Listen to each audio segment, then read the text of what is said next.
দক্ষিণী সিনেমার জনপ্রিয় অভিনেত্রী সামান্থা অভিনয়ে যেমন দক্ষ, তেমনি বেশ কয়েকটি হিট সিনেমা উপহার দিয়েছেন দর্শকদের। তবে ব্যক্তি জীবনে অনেকটা গ্লানির মধ্য দিয়েই কেটেছে তার। বিশেষ করে অভিনেতা নাগা চৈতন্যের সাথে তার বিবাহ বিচ্ছেদ এবং পরবর্তীতে নাগা চৈতন্যের ফের বিয়ের পিঁড়িতে বসা তাকে অনেকটাই জীবন থেকে পিছিয়ে দিয়েছিল। তবে বেশ কিছুদিন ধরে আবারও আলোচনার কেন্দ্রবিন্দুতে এই অভিনেত্রী, তবে সেটা পর্দায় নয়, তার ব্যক্তি জীবন ঘিরে।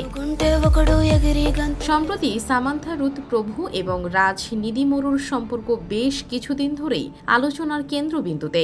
সামান্থা কিছু ছবি শেয়ার করেছেন যা দেখে অনেকেই বলছেন সম্ভবত সম্পর্কটিকে প্রকাশ্যে আনতে চলেছেন তারা। ইনস্টাগ্রামে সাম্প্রতিক ভ্রমণের দারুণ কিছু মুহূর্ত শেয়ার করেছেন সামান্থা, যেখানে অভিনেত্রীকে রাজ নিদিমোরুকে জড়িয়ে ধরে হাঁটতে দেখা গেছে।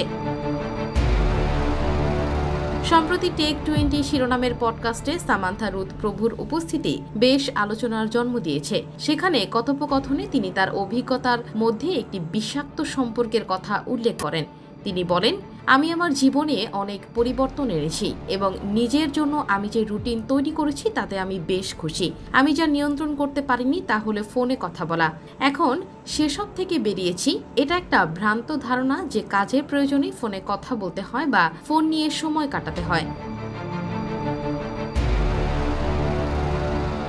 সামান্থা রুথ প্রভু এবং তার কথিত প্রেমিক রাজ নিদিমোরু মূলত সিটাডেলের শুটিংয়ের সময় একে অপরের প্রেমে পড়েছিলেন। তাদের দুজনকেই একাধিকবার একসাথে দেখা গেছে। সবাই তাদের প্রেম নিয়ে তুমুল আলোচনা করলেও তিনি বা রাজ কেউই আনুষ্ঠানিক ঘোষণা দেননি এই সম্পর্কের।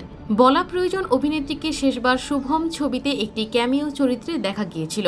নবাগত হর্ষিত রেড্ডি, গভি রেড্ডি শ্রীনিবাস, চরণ পেরিয়ে আরও অনেকেই এই নিয়ে ভৌতিক কমেডি সিনেমায় অভিনেত্রী নিজেই অর্থায়ন করেছিলেন। সামান্থাকে পরবর্তীতে ওয়েব সিরিজ রক্ত ব্রহ্মাণ্ড দ্য ব্লাডি কিংডমে দেখা যাবে, যেখানে আদিত্য রায় কাপুরের সঙ্গে তিনি অভিনয় করবেন।